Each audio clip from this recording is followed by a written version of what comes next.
Hello, and welcome to the Power of We podcast. I am your host, Nisa Brown Springman, and the founder of Ignite Your Life. Ignite is a women's holistic health, fitness, and lifestyle community. And for the past 17 years, I have had the honor, privilege, and blessing of being the recipient of the wisdom, strength, knowledge, encouragement, and inspiration that comes from being part of this incredible community.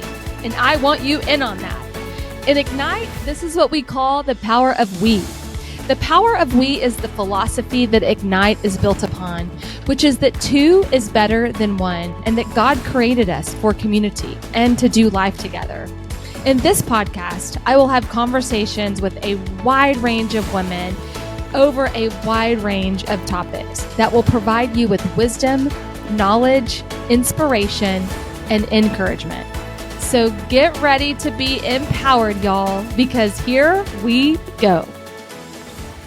Hello, and welcome to the Power of We podcast. I'm so excited about this podcast because it's on a topic that I super geek out over, and it's gratitude. And I'm going to geek out over with my gratitude friend, Austen Brower from Ohio originally, right? But Washington, D.C. currently?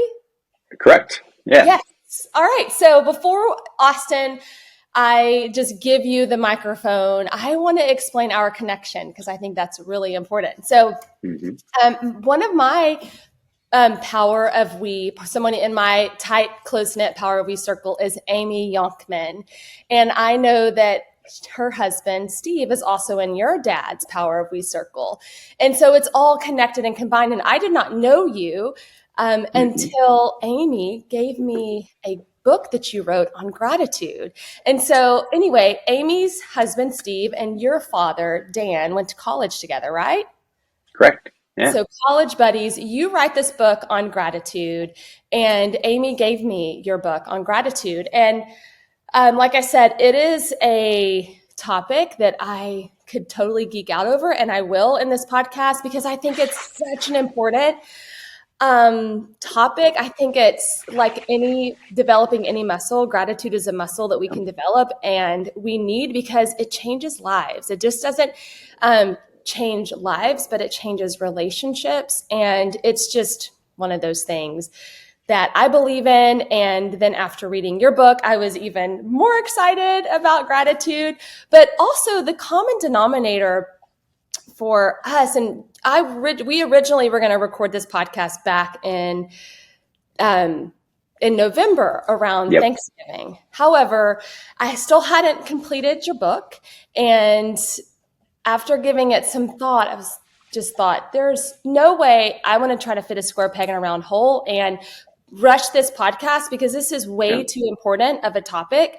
And I want this to be something that I want to first read your book. And then I want to just spend some good quality time digging into this topic and why you wrote the book, what your findings were. But then the parallel, and one of the things that we do in Ignite is every November, we have what's called our Grateful-gram tradition. And that's where at the last 5 minutes of every in-person class, and then we mail these Grateful-grams to our at-home members.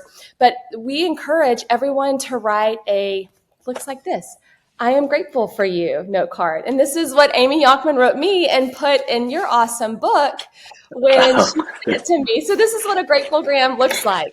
And so then we provide the stamps, we provide the note cards, we provide pens, we provide everything. They just come and write the I am grateful for you Grateful-gram in class. And then we make sure it gets put in the mail. And then we've got just gratitude that is being flown all over the country like a butterfly and delivered to the surprised recipient. And just the act of opening an unexpected thank you note, gratitude card, I think just completely transforms hearts, not just for the receiver, but for the giver. So this is you and I have both an affinity for gratitude. And so this is why I wanted to record this podcast with you, because I want the whole world to know about your awesome book. And I'm going to talk about it in a second.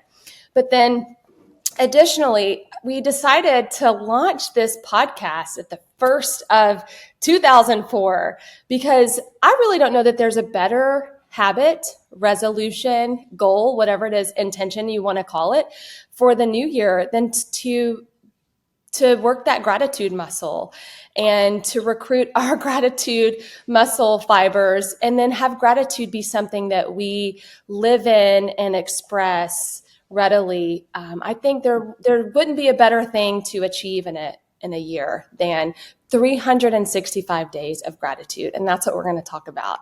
So all enough from me, Austen. Tell us about you. So where are you from? Where do you live? Besides being a coffee enthusiast, I want you to elaborate on that too. What do you do professionally?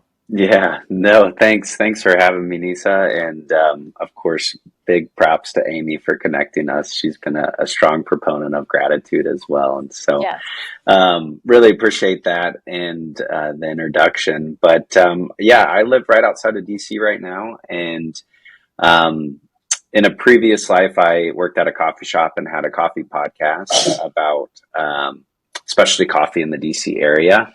But over the last few years, have been working within startups, everywhere from operations to sales enablement, and currently working in a DC, more mature startup on the sales side. So when I'm not giving gratitude, or when I'm giving gratitude in the office, it's there. So that's a little bit about me and what I do now.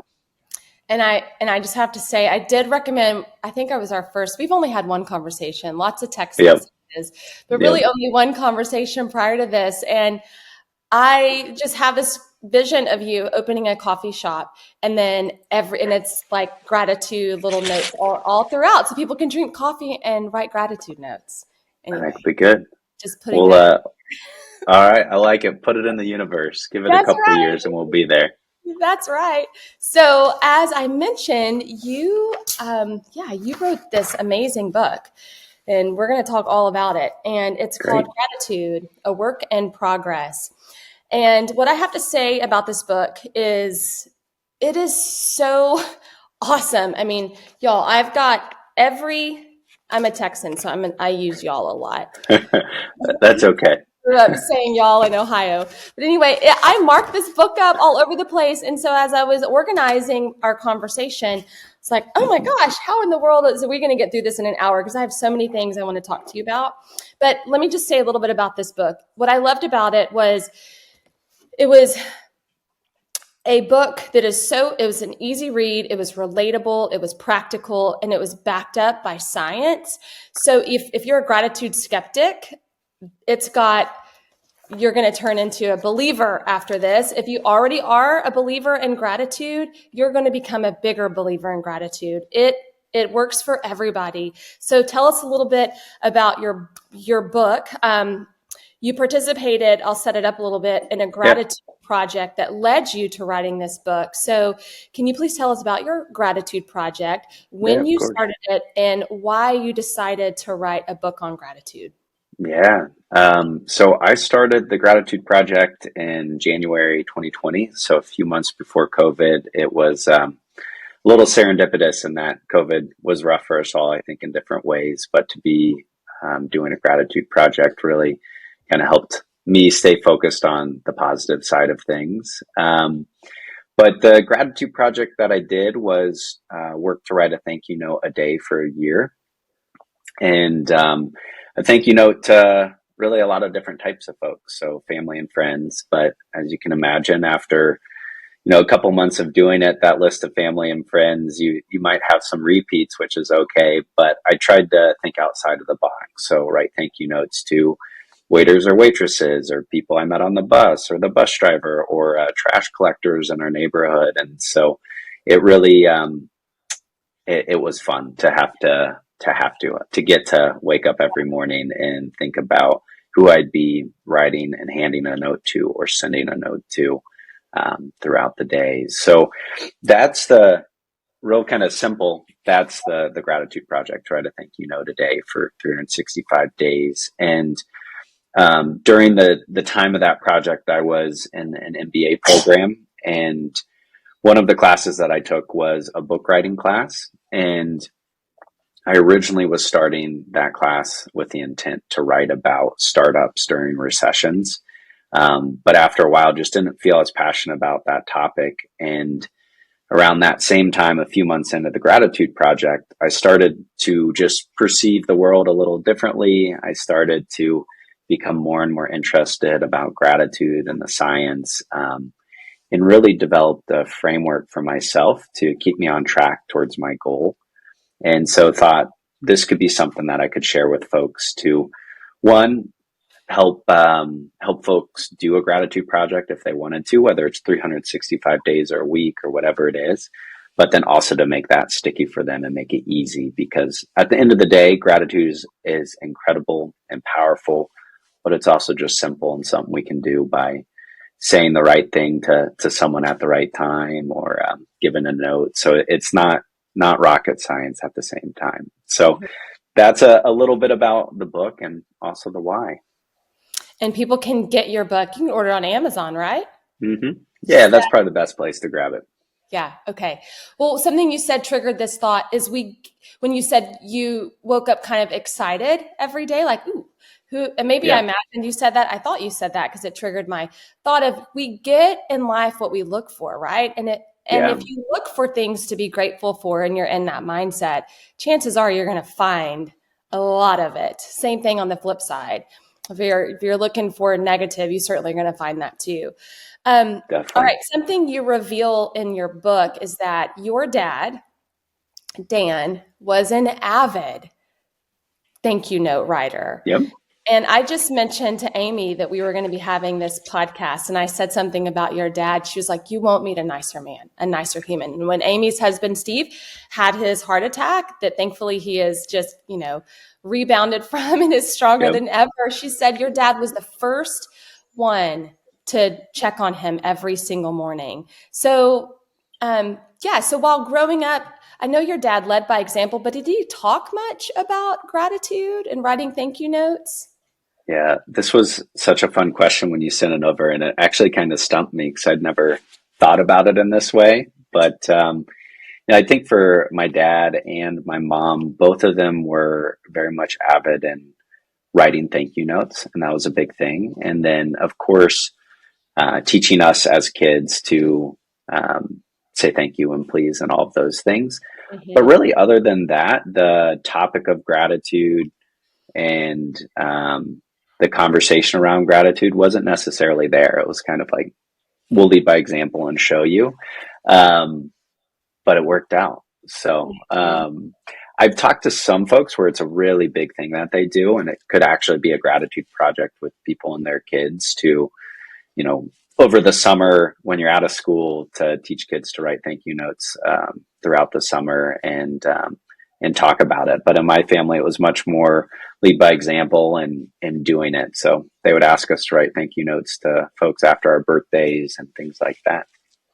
Well, I have to tell you, as I've mentioned now 15 times in the course of 12 minutes, I do believe in gratitude, and I believe strongly in taking a pen to paper and expressing Mm-hmm. gratitude that way. However, since the invention of the phone, I have lost my that habit. It's just that muscle memory. I'm a naturally to verbalize gratitude is it is a love language of mine. Yeah. But I think it is so special and important, and my mom raised us that way, to always put a pen to paper and write a thank you note. And I have done a terrible job up until this year with my kids' birthday and their birthdays, and they're 12 and 10. Have I had them put a pen to paper and say, okay, you need to sit down and write a thank you note? So your book just it reinforced all of those important things by you sharing that your dad wrote note after note after note, because he was a businessman who Mm-hmm. had a lot of important relationships that he nurtured through just the act of writing a thank you note. So thank you for reminding me that leading by example works also.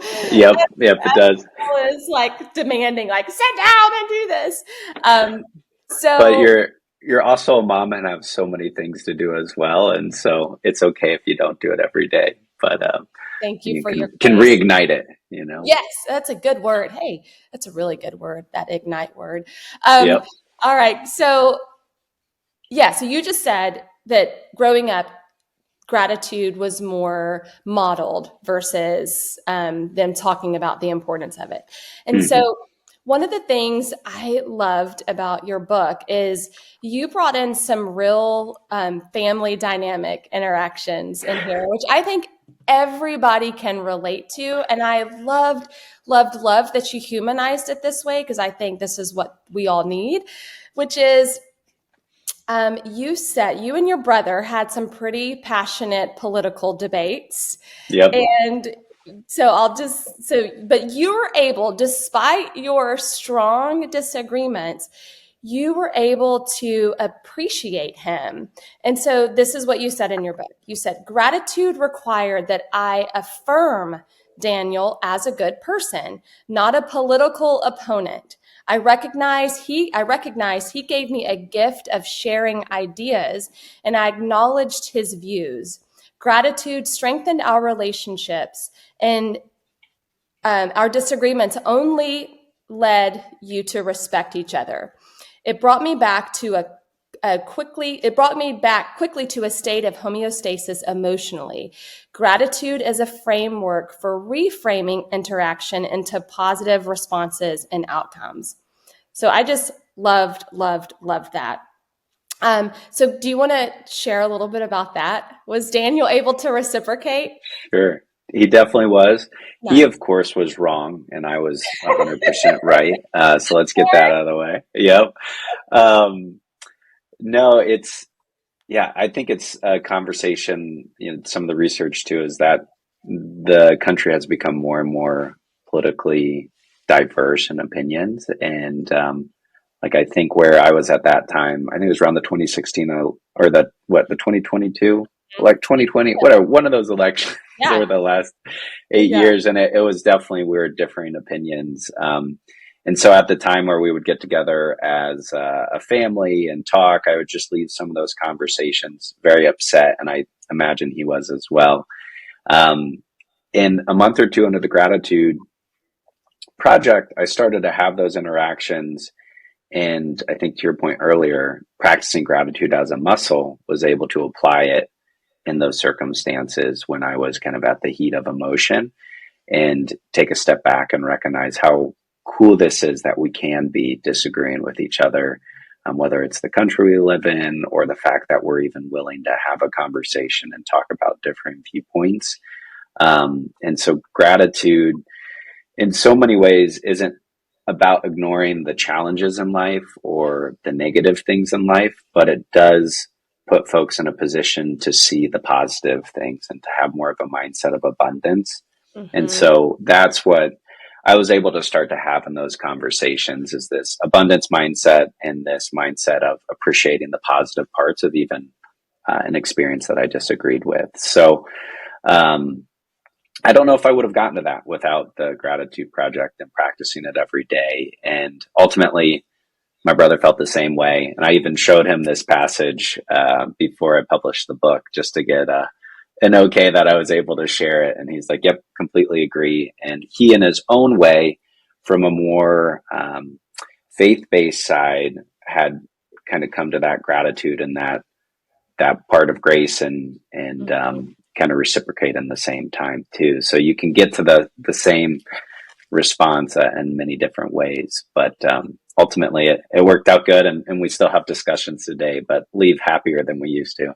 Yeah, no, I love that. And even in a marriage, I mean, my husband and I, who've almost been married for 20 years, we have certainly gone through some times where we were just like he would walk in the room and I would leave. Like I didn't even, Yeah. and I would say that with him right here. Like we kind of joke about it. He's like, remember that time when I would walk into the room and you would leave because you just couldn't stand me? And I'm like, yeah. But in those moments, like we were, for both of us, and I'm sure he felt the same way about me at times too. But when we would both shift our mindset to, okay, so these things are, I could not agree or disagree with them more. He's on my ever single nerves. I don't even want to look at his face. That on the same, flip side of that, wow, he is really a good man who is busting his butt to do, well for our family, treats me and our kids wonderful, wonderful father, so he may really annoy me and I may not like how he's doing X, Y, and Z, but there was just so many of the positives of the, if I would flip it to a gratitude mindset shift for both he and I, it would change everything Hmm. for us. Yeah. And I think we might get into it later, but one of the gratitude projects that I researched before or during the book was Haley Barmalathule. Wow, I can't speak today. Excuse me. Yeah, I know what Barmalathule. you're talking about. Um, and she has that exact same example with her husband, where she was taking photos a day for so many days, and she took a photo of her husband handing her a piece of pie, and Yes, I remember she reading. realized that he gave her the biggest piece of pie every time. And so she's like, oh, wow, I didn't even notice this way that he was showing me love. So, um, yes, thanks for your story. And I it puts you in a remember place to resonating do with that. that. I'm glad that was not even on my radar when I brought that little bit up, but I remember reading your book, and seeing that part with her, and I've got her quoted in here. But that resonated with me, and anybody who's married or in a relationship, maybe it doesn't even have to be a marital relationship. It could be Hmm. a colleague relationship. We Yeah. can all resonate with that. So I believe, and we're touching on this, I just would like your opinion. Hmm. The gratitude, like again, any muscle that you use, it gets developed. I really do truly believe that gratitude rewires the mind and the spirit. So I'm curious how you think how you think the practice of gratitude allowed you. Well, we talked about, let me rewind. Do you believe the same with me, or do you have a different kind of thought on what gratitude does? Does it rewire? I know it reframes things, but what do you think it does? Yeah, definitely agree with you that it rewires and reframes. But the closest thing that I can think of is the muscle kind of metaphor for gratitude. And if you work out a muscle, it gets stronger. If you don't, it doesn't. Yeah. So Christina Hmm. or Christine? Christina. Yeah. Christine. Okay. You also had a great, and this goes back to relationship. You had a great Yep. analogy. You guys moved in together, Yep. and and you quickly realize when you're spending that much time with somebody that you've never spent that much time with, there are little things you're like, oh my gosh, totally on Hmm. my nerves. But you had a little bit of reframing in that process. Could you share what that looked like for y'all?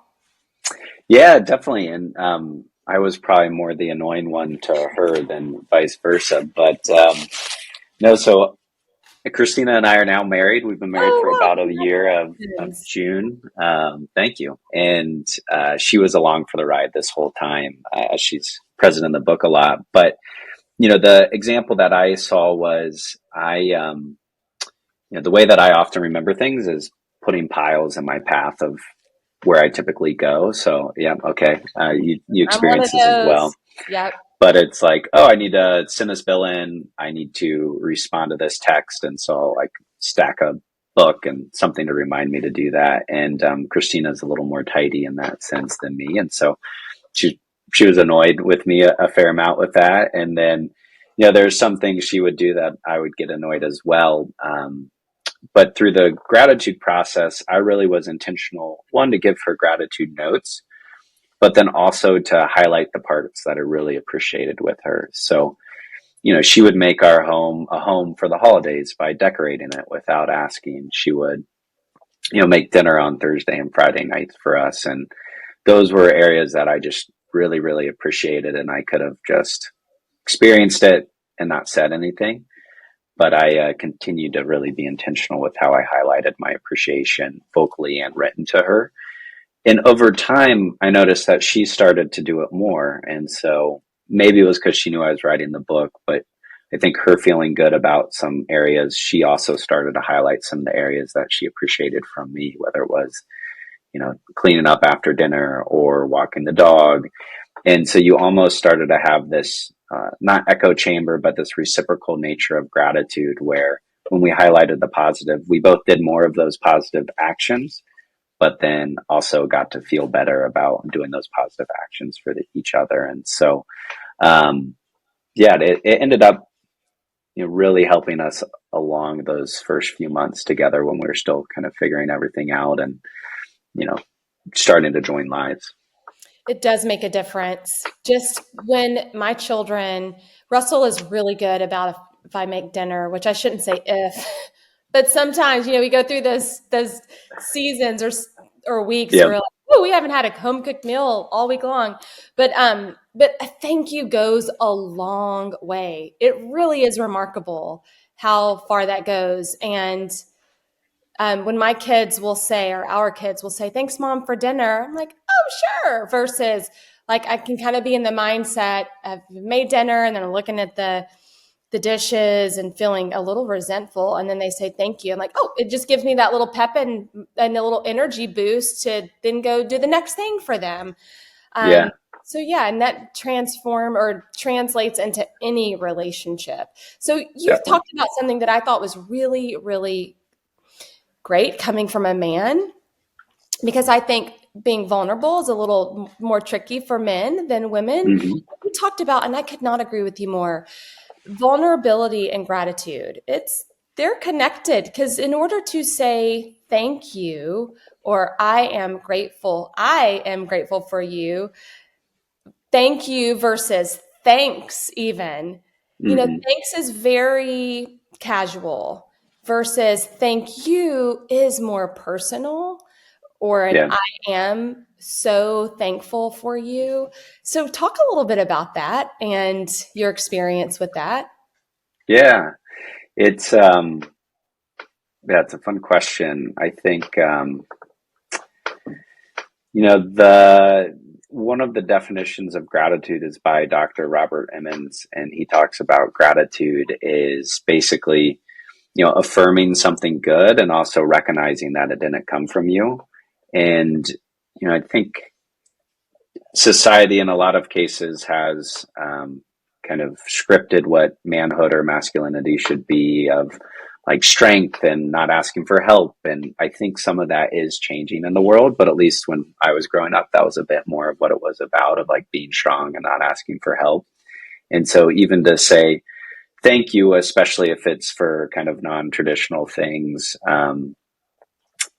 you're automatically saying like, oh, I didn't do that, so I kind of am appreciating your help that you gave to me because maybe I wasn't deserving, or it's just, something that you gave because you cared. And so gratitude can, for me in certain situations, did make me feel that line of, oh, is this masculine to say thank you here, and to go beyond just saying thank you, but explaining why. And when you can go beyond just a thank you and explain a little more about why or how it impacted you, you are getting more vulnerable, but it is making it a bit more powerful to the person receiving it, because they can start to understand more fully why it's impactful. So, um, having done gratitude for a year, throughout it, I started to get better and better, and just feeling the positive reciprocity of saying thank you and recognizing, oh, to be vulnerable and to share my thanks is actually, a form of strength, to be able to recognize others and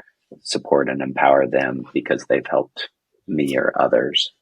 Well, and I just have to be honest, and I'm not saying that there's a right or a wrong, but when somebody says thank you so much, I love the word so. It like adds Yeah. extra emotion. Thank you so much versus thanks. It feels completely different, Yep. but it may be coming from the exact same place, but Hmm. it just feels different. One feels a little bit more sincere and personal than the other. And you talked about this, and it really impacted me. While you were in graduate school getting your MBA, you worked in projects, group projects, and you were more aware because of your 365-day gratitude project. You were more aware of how the group, like the little things that they did, really mattered, and you would express gratitude in those ways instead of just saying, hey, thanks for being a great teammate. Yeah. It's different than thank you for doing this. It really makes the team better, blah, blah, blah, blah. And so the way that impacted me is I have since written some gratitude notes and gotten more specific. So thank you instead of generic. So thank you Hmm. for that reminder because it really does matter. And as a gratitude writer, it's more fun. I had more Yeah. fun being able I had to be a little more creative in my thought process. Yep. Yep. Yeah. It's, I think to your points, when you are specific and you're calling things out, it shows more the intentionality, and the person receiving it can't just read the card or your comment and say like, "Oh, cool, they said thanks." It's like, "Oh, interesting. They said thanks for that specific thing. They're really watching and do appreciate it." So, They really um, noticed that. And then if I were to receive something like that, it is so encouraging. I would just want to do it more. Like, ooh, yeah, something like that. It made a difference.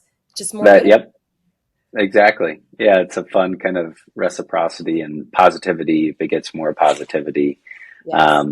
I don't know if I'm sure you have. I know I have. I can't think of an example, but where you get a letter from someone you talked to a couple months back, and they call out something they're thankful for, and you forgot you even did it, and you're like, "Oh, Mhm. wow, how cool is it that that had that impact on them?" I want to try to do more of those positive interactions Yeah. with folks.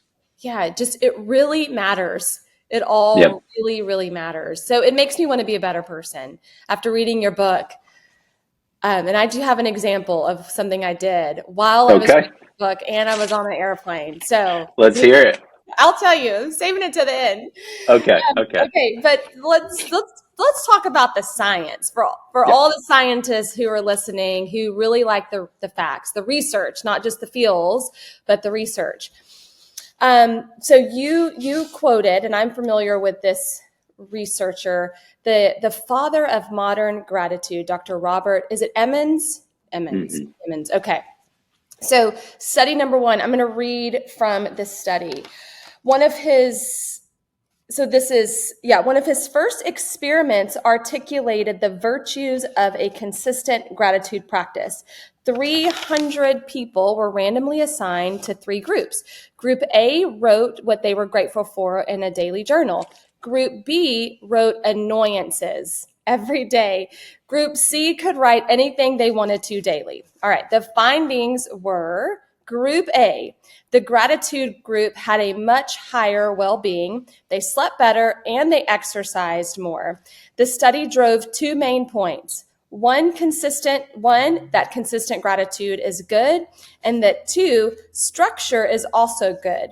Group A participants were given instructions to write any gratitude daily for a month. Structured but flexible activities lead to better results. So I thought that was number one, really fascinating and not surprising, but really great study and finding. And then also, Hmm. um, to continue, keeping a gratitude journal. This is where we get really into the nuts and bolts of the numbers. Keeping a Hmm. gratitude diary for 2 weeks produced sustained reductions in perceived stress, 28%, and depression, 16%, in healthcare practitioners. Gratitude is related to 23% lower levels of stress hormones, which is cortisol. Hmm. Dietary fat intake is reduced by as much as 25% when people keep a gratitude journal. I'm going to repeat that one more time because people, you're going to be listening to this in the new year when everybody's like psyched to get healthy. Yep. Gratitude is one of the keys. Dietary fat intake is reduced by as much as 25% when people keep a gratitude journal. And my connection with that is when you feel good, like when you're depressed, not feeling well, you're less active, your body craves more high fat carbohydrate foods, and it's just that vicious cycle. You're not sleeping good, and all of that, and your cortisol levels are jacked up, and all that causes health issues. Hmm. But nonetheless, your fat intake is 25% less. All right. Writing a letter of gratitude reduced feelings of hopelessness in, this is a huge number, 88% of suicidal inpatients, and increased levels of optimism in 94% of them. That's massive. Massive. And then finally, gratitude is related to a 10% improvement in sleep quality in patients with chronic pain, 76% of whom had insomnia, and 19% lower depression levels. So I know gratitude doesn't cure everything, but it is a strong first step Mm-hmm. to it. All right. So do you want to share anything about that? I think you covered all the ones that I felt really kind of explained it. And, some of it might be correlation too. When you talk about exercising more, if you're feeling good and positive, of course, you're going to want to get out more. So I think that's the nice thing, the relationship that gratitude has with all these different areas. And if you read the book and if you practice gratitude, you'll recognize pretty early on the positivity that you do start to feel. And, I think that's great. Did you want me to talk about some of the myths that Yes. Hold on one I second. Let me started see. I seeing? was going to tell you something about that. I was going to mention something about gratitude. Something you said triggered a thought in my brain. But yes, let's talk gratitude myths. And if I get re-triggered, I'll come back to you. That sounds good. Gratitude myths that you can dispel. Go for it. Yeah. And so Robert Emmons talked about these as well in his little book of gratitude. But, as I was doing this project and talking to folks with regards to research and writing the book, some people, were a little adverse or kind of they had a lot of questions about gratitude. I think he used gratitude skeptic. And so here's some of the ones that we highlighted. Gratitude leads to complacency. I'm going to So go like womp, womp, womp. No, it doesn't. myth, myth, surprise everybody, myth. Um, one of the studies they did is people who wrote goals and gratitude were 20% more likely to complete them. So, there's a relationship there, but also Hold on, gratitude. repeat that because again, we're launching January, That's a so good point. go for Yeah. it one more time. So with your New Year's resolution, write down your goal and also start writing down gratitude daily, and you're 20% more likely to complete your goals. Awesome. Another one, gratitude is just a naive form of positive thinking. Wrong. Wrong. Womp, womp, womp, right? So you already touched upon it. It increases positive feelings. But the thing that's, I think, important to hear is it's more of a ratio. You're not eliminating negative feelings, you're just increasing the amount of positive feelings. And so this is to the point earlier that, there's still bad things and tough things that happen in the world. But when you can bring a perspective and to reframe some negative things into positive, that's when, you go over 51% positive, you're going to start, focusing on the positive side. Can I add a little something to that is so relevant right now? So we just launched a podcast about it that my executive coach does with me every year, this time of year. And it's on an exercise called Clean the Slate. And it's a way to wrap up the year and then to prepare for the new year so that you go into the new year purpose filled versus like carrying all this baggage with you. It's like, and one of the exercises that the first exercise that you do in this exercise is you go back and get the facts from the year. Because if left up here, to your point, there are plenty of terrible things that happened in this past year. But if left to my memory, it'll lie to me every single time. Versus if I go in my calendar, go in the photos of my phone, I will see that story is completely different. And there's so many wonderful things and actually accomplishments and wins and exciting memories that took place versus if I just was like, well, let me think of 2023. Nah, it was okay. No, it was amazing. So back to that, just a little pause to really reflect, because if left to what's here, we're going to focus on the negative every single time. Definitely. Definitely the case. And the human brain is wired to see negative and scary things so that we can avoid them. You know, back when we Yeah. were in the savannah, we're looking out for snakes and tigers. And so gratitude helps rewire it so that you start to see the positives. That's it. I'm going to try out that exercise that you just mentioned. Yeah. So So, listen to the podcast. It's 48 minutes. Really, it's very short. You can do it in your drive to and from work. You will be amazed at you and Christina do it together. It's a all right, powerful exercise. we'll do it. We'll do it. Just a few more real quick. Yeah. The gratitude isn't possible or appropriate in the midst of adversity or suffering. There was a study done on folks who had neuromuscular disorder, and so it creates a ton of pain. And the folks that kept gratitude journals were significantly more positive in their emotions. So again, you don't eradicate the pain, but you Mm-hmm. can focus on the more positive sides. Um, and then this last one, you have to be religious to be grateful. Um, that's a myth as well. I think proof is in the pudding that even atheists or agnostics complete gratitude projects and are grateful for things. That being said, a lot of faiths across the world do have proponents of gratitude as well, and so it's valuable to both. But those are some of the myths we wanted to cover, and you can read more about those in the book as well. Yeah, for sure. Yeah, you got to get the book and read it. So I had a little something that I was thinking about because I have a strong Christian faith, and I've been thinking that like, where did my gratitude come from? And I feel like it was modeled really well in my family. And two, we just always heard like, wow, just be so grateful to God for all of your blessings. So for Mm-hmm. me, it was both, it is a faith component, and I recognize that now as an adult, instilling faith in our children, like, it is just so important to be grateful to God for all of the things. But I don't think it is faith-based only, of course. And I just really guess it depends on like where you feel it comes from, you Yeah. know? Um, but yeah, that made me think like, I wonder if did it derive from my Christian faith, my upbringing? I don't know. Maybe it's just a combination of all of the above. Yeah. So I remembered what I was going to tell you earlier when I spaced out, and it was the next thing on this list was, right now you and I have been talking about gratitude notes, but in your Mm-hmm. book, you highlight that a gratitude project can come in a lot of different ways.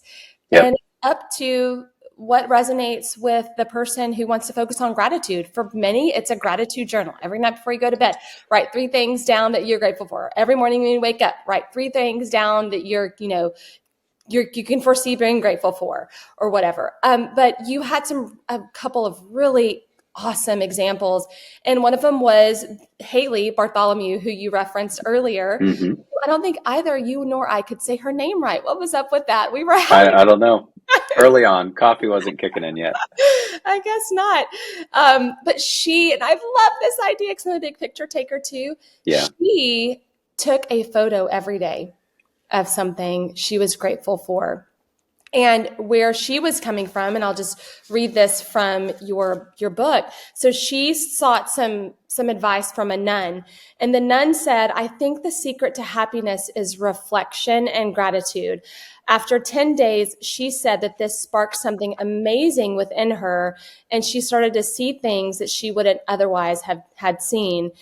And yeah, so she just took pictures, and she was the one who started seeing her husband show up Yeah. differently and became grateful for him. So if you are a creative or somebody who loves taking pictures, that just might be exactly what you need to kind of reignite the gratitude in your spirit. Where did you get these great examples from? Did you meet these people? I met some of them, but others I just found on the internet or read their books. I think, I was doing this gratitude project and I was like, I am definitely not the first one or the only one to do this. So who else have done it? Who else has done it and what's been their experience? And so part of researching for the book was trying to talk to these folks and understand their learnings and how they did it. Because the book in general is one, to talk about the beauty of gratitude, but then also to lay out a framework for folks to be able to do it and employ it within their lives. And so I had an experience of what worked for me, and I wanted to see if it was similar kind of across the board. And it was pretty similar. And so, um, but get to share their stories as well, because it's not one size fits all. I Mm-hmm. am dreadful, absolutely dreadful at doing a gratitude journal. Oh, I've tried it I, multiple times. yes. I fail every time. I fall asleep before I end up writing it, or I'm like, oh, I don't need to do that today. And so that's one of the reasons I did the thank you notes. And Mm-hmm. so, can get into the framework of the book that is supposed to support people in applying gratitude in these projects. But yeah, these people were great. There was the one you mentioned, Haley. There's another gentleman who was in Washington, D.C., and he would write a blog post about someone every day saying why he was thankful for them, and then call them and tell them as I well. missed that part. I think I totally missed it. I just saw the blog post part. Wow. Or write a Yep. blog. Wow. So he would try to do both. And, you know, he, Brian Doyle, you can find his TED Talk online. Really, really great and inspiring. And then there's another person who wrote thank you notes like myself. And then my dad was a bit more ad hoc, but it was part of his professional role and also personal role. So it was based more on events and talking to people. But there's so many ways to do it. And the important thing is finding something that ties to your talents so Mm. that you're good at it and you like to do it and you can keep doing it. So for me, I really enjoy thank you notes. So I did it. Haley was a photographer, so that's how she approached it. Well, and so that it doesn't feel like a job. That's the goal. Yep. You want it to feel like a treat, not like for me, I want it to feel like it tastes like chocolate, because that's my Yep. thing. And not like, oh, I gotta write in that journal again. Yep. Yes, because otherwise it can become daunting. And I have some things I have to share about how writing notes has become daunting. Even though I love writing them, they make my heart feel good. Mm-hmm. But I have done some things that have messed with my mind to where I don't write them. And I'll share that in a second. But I want to Yep. bring up AJ Jacobs, who Mm-hmm. is an example. And I love this. So he decided to, he thanked people who were responsible for making his morning coffee. Yep. So the barista, like whomever, but if you are in a, if you frequent the same places, whether it be the grocery store or the gas station or coffee shop, whatever it is, like those are all people within our sphere, and we can narrow down our focus that way. Because if you're somebody like me who like, I see the sky's the limit and that overwhelms Yep. me. And so if I can narrow down my focus, which leads me to the example I was alluding to a while ago, I love to write, but the way I psych myself out of writing these is I feel like I have to write a novel versus it can Mm-hmm. just be 3 sentences. Yep. And so that leads me to how you inspired me. I was reading your book on an airplane the other day, and I was on a Southwest Airlines flight, and I love flying Southwest because they are fun and they are easy. And they're always doing something that makes me laugh or say something, Yep. the flight attendants. So one of the flight attendants at the end, during started singing, and then at the end turned on the music, that song that goes like this: lovely day, lovely day, lovely day, lovely day. And then he started singing it. And so thanks to you, I had just purchased some new thank you note cards. I whipped it out of my bag, wrote him thank you note. Thank you so much for making flying on Southwest so much fun. This is one of the reasons why I love flying on Southwest, is because you guys are so joy filled and just make this such a fun experience for us all. And I handed it to him before, and I kind of wondered a little bit like, ooh, I wonder if he's gonna what he's gonna do with this, and then I forgot. Yeah. Like never thought about it again. But that was the fun of it, was like, oh, he's not expecting this at all. And he just gave me a major gift by being so stinking fun on this flight. And when he didn't have to, that was a choice. I'm sure he's tired. Anyway, Mm-hmm. thank you for inspiring me to do that. But that goes on to the next thing, and we'll get into how to organize your gratitude project. But one of the things that you recommend not doing is, and I completely agree with you, is to not have an expectation. Mm-hmm. When you write a gratitude note, and I've done this before also in just doing something kind to somebody, and like there's never anything reciprocated, not a thank you. You're like, I'm not doing that for you again. Well, that's not why I did it in the first place, right? Yep. Was to see what you would come and say or do for me. But you talked about how you kind of had to change your mindset around that too. Definitely. I love the story you shared, and it's so perfect for this conversation. For me, it was Christina and I had lunch or had dinner at our favorite place in DC, Agora, and the waitress was just awesome. She was so cool, and I'm like, oh, I know who I'm writing my thank you note to tomorrow. So I wrote a thank you note to her, and I sent it to the restaurant. And in my head, I started to play out this.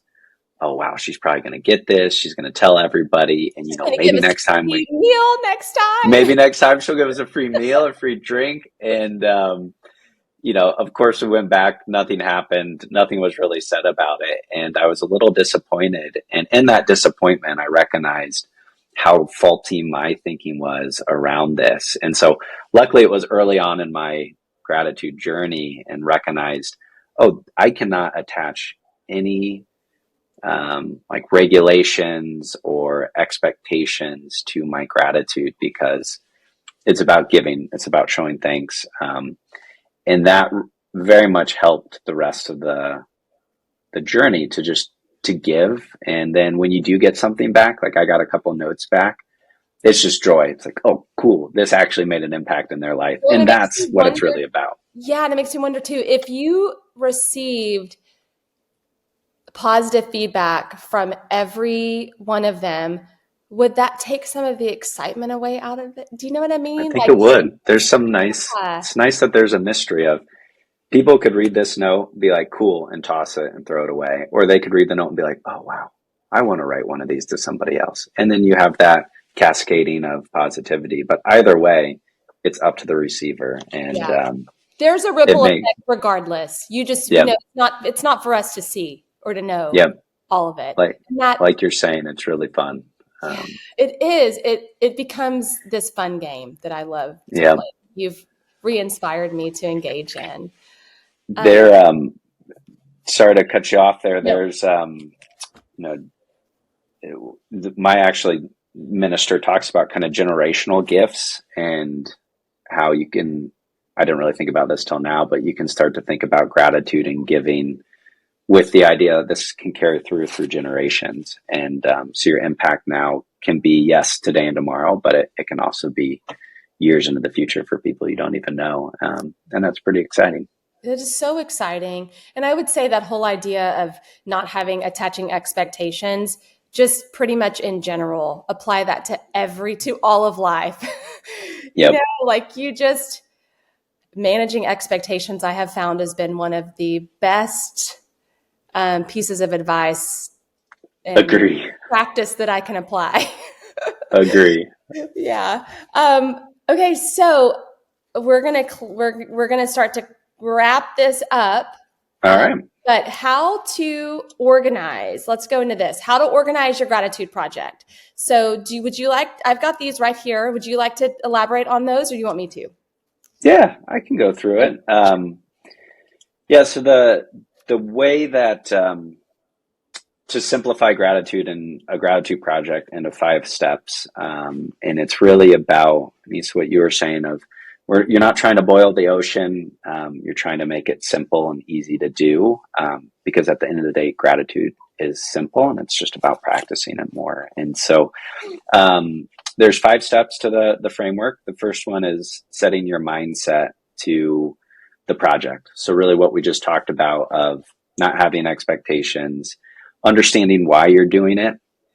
So for me, it was really around, I was in a kind of a low spot emotionally, and I wanted to be able to give back to others. And this was my form of doing it. So the why was to give. The second step is to build your gratitude project around your talents. So as we talked about, Haley was a photographer. I like writing notes. You enjoy writing notes. So tying it to your talents. Three is identifying stakeholders to everything. So family and friends, and then the larger pool of people that you can be giving to, like trash collectors or people at a restaurant or people on airplanes. And then four is preparing and simplifying your deployment. So I noticed when I was always going out to the store to buy new postage or going out to the store to buy new cards to write thank you notes, there'd be a day or two where I might miss giving gratitude because I didn't have all the tools to do it. And so I started to order note cards in advance, buy bulk. And then every time I sat down in the morning, I didn't have to worry about where items were coming from to give the gratitude. All I had to do was write it. So some preparation there, but it really simplifies it in the long run and keeps you doing it day to day. And then the last step is just to remember to reflect and celebrate. Mm. Um, you know, it is about giving, but there's also something fun about reflecting on the experience and enjoying some of the joy that you're able to give as well. And that keeps that fuel burning to continue giving gratitude more. So those are the five steps of the framework that I go into a little more in the book for individuals, for businesses, and even within the classroom. Those can be leveraged to teach others and do your own gratitude project. You said the word celebrate. And I think for me, I love the word celebrate. I love celebrating. And I think if I can look at the gratitude note as a way to celebrate someone else versus something I have to do, because I Mm-hmm. know it's important, it changes everything just using that word. And I love that you brought that into your book, that it's something to celebrate, celebrating somebody else, but also it's a celebratory reflection time as well. Definitely. I love that. There's so much wisdom in your book. Um, Real fast, I want to read before we go into the rapid fire questions. I want Uh-oh. to Get trust ready. your book. Let's see. This was in 2020 when it was hard to be grateful. All of us. With my gratitude project in full swing, every socially distanced interaction was a conceivable thank you note. That mindset gave me a much needed community in a lonely time. The front desk people and mailman received thank you notes and became friends. I started to notice garbage pickups was Monday, Wednesday, and Friday around 7:30 a.m. Each morning, the garbage man and I waved through the window. He received a thank you note for noticing me. That makes me want to cry. That is so awesome. And I'm not a crier, so that's that's a All strong right. statement. Good. The garbage man and his driver now wave and honk every time they stop by. The pandemic forced life online where connections and communications were instant. Even so, gratitude placed me in a position to develop an unexpected community when I needed it the most. The journey and positive results were serendipitous. Gratitude became a tool to deal with the stress of a shaken world. 365 thank yous paved the way for honest dialogue between politically opposed family friends. It revived relationships with old friends. I formed new relationships with strangers, such as the waiter at Gypsy Kitchen and professors. Gratitude's positive influence in a very lonely and distressed world or distance world helped me to sustain my project. A simple, consistent gratitude mindset leads one action leads one to action, to remember what others do for them, and to capture everyday moments to give appreciation. And that summarizes it all. Just capturing because they are everywhere. Yep. Just have to, again, just train that muscle to Just notice train them. it. Oh, I love it. I love this so much. Okay, I'm going to show you your book before we go into rapid fire. Gratitude Awesome. in Progress by Austen. There we go, by Austen Brower. This has been so good. I'm re-inspired all over again. I was just inspired when I finished the book. All right, rapid fire questions. These are super fun. So, what is your favorite book and why? My favorite book is The 5 a.m. Club. Ooh, And it is a book that's really changed my life and my wife's life for the better. It's basically this formula to do in the morning starting at 5 a.m. to really get your mind and your body and your spirit right for the rest of the day. And it's, the crux is take the morning for yourself, and then you can give the rest of the day. And so it's brilliant, a wonderful structure to be able to do it. So, if you're stressed out or you're looking for just a little, something, maybe a New Year's resolution is to read the 5 a.m. club and start being a 5 a.m.er. I love it. And I'm going to bet that it doesn't recommend that you stare at this first thing in the morning. Or last thing in the evening. Yes, I'm a believer in that. I'm a preacher of that. Yes, just like garbage you got to put goodness in first thing in the morning and put goodness in last part of the day. Yes. Yep. Yes. All right. Not to be a preacher, but man, we could all benefit from that. All right. I'm going to get that book. Very much so. Okay. Favorite quote. Oh man, this one was tough. I tend to pick up a quote every so often, and that's the quote that I have on my mind. But I thought this one was apt. It is by Rumi: "Wear gratitude like a cloak, and it will feed every corner of your life." That's very soothing. I love that so much. He's got a lot of good quotes. Favorite concert and why? So if you've heard the song Thrift Shop, Macklemore. Yes, he's awesome.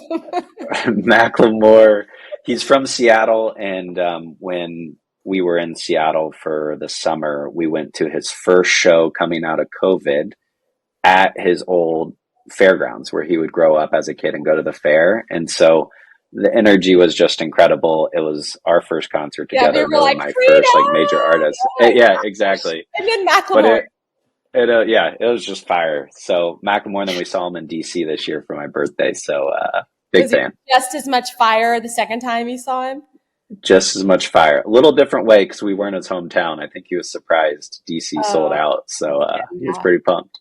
One of my favorite all-time memories. So every summer, I lead these adventure escapes or just adventure trips for whomever that wants to go. It's usually always our Ignite members.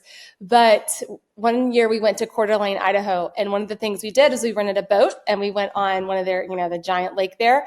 And we had our little Bose speaker with us and played a Macklemore song. And one of the ladies, I hope she'll listen to this podcast because she knows who she is. She sprung up. She started dancing.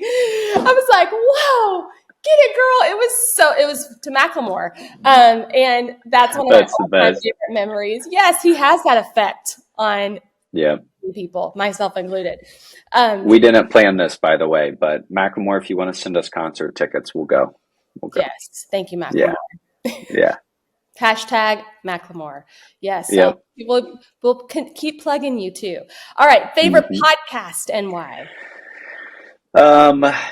Man, so I listened to a couple. The Mind Mastery podcast is pretty good, but the one that I tend to do is just the daily. It's by the New York Times, and it's just long form journalism. So I like to get into a bit more of the deeper perspective versus just the top line things. But I was going to say the Locked On Bengals podcast, but I wasn't sure if that had the right ring. It's the Cincinnati Bengals football team podcast. Oh, that's amazing! Of course, that's probably my true favorite one. But that's awesome. I would expect that being an Ohio kid. There you go. All right, this is hard. Best wisdom you've ever received. Yeah, this was hard to think through, but it's been an interesting and challenging year for us. But one of the things that I was doing throughout the year was going to different mentors and basically asking, a couple different questions. But one of the questions was like, what do you think it is to be a good man? And one of my mentors said, be respectful. And that's it. And I've just really enjoyed that conversation because it, whether it's being a good man, being a good woman, being a good person, it really does come down to just being respectful. And so I think that's the best and most actionable wisdom that I've experienced, at least this year. some of the best wisdom is the most simple, right? Like Yeah, we as humans, as my executive coach says, we're just silly, silly people. We'll complicate the we heck out of are. things. Yeah. I love that. Just be respectful. Boom. All right. Last question. I'm not going to say it's the most important, but it relates to this podcast. Who is your power of we? Yeah. Um, and power of we, from what I gather, is like your core group of people who lift you up and you lift up. Is that right? Yeah. All Yeah. right. It would definitely be my parents, my wife and sister, and brother, as well as brother-in-law and a few friends. Awesome. Yep. I hope your family hears this so they can just be reminded of how how you revere them and how important they are in your life. And even when you have political differences, you Yep. still Yep. it doesn't penetrate the strength that we give each other and Definitely. how much we need each other. Well, this was so good. I am so grateful for your time. This I don't want to say it exceeded my expectations because I had really high expectations, even though I know not to have high expectations based on what we were talking about. I loved your book so much and just what I know about your family from Amy Yonkman sharing. I knew that I felt like I knew you even more. Your family sounds amazing. They have raised an incredible man. I'm so excited that you and Christina are officially married, starting your own life together. And thank you for going down this 365-day gratitude path and then writing about it and sharing it. Again, Gratitude, a Work in Progress by Austen Brower. It is so worth the read. Such a good gift to give if you're needing a stocking stuffer or just a good gift Yeah. to somebody. And something that, just to kind of tie it all up with a bow, is, I think one of the most important things that we can practice um, building as a muscle in the new year so that it just propels us into this really great space of positivity and goodness that we then can go off and give. And then who knows, I like to think, who knows what God's going to do with it. Like Yep. it'll be a gift. So I just appreciate you so much for taking time, and to be continued. Maybe there'll be another book, Gratitude, a Work in Progress #2, and we'll talk about that. That sounds great. Thank you so much for your time, and look forward to the next conversation. Me too. Thank you so much, Austen. All right, see you, Anita. Okay. Thank you for listening to the Power of We podcast. And if you happen to be in Austin, we would love for you to join our fitness community. But if not, I would love for you to join me and our at-home fitness community. Most importantly, thank you for being part of the Power of We family.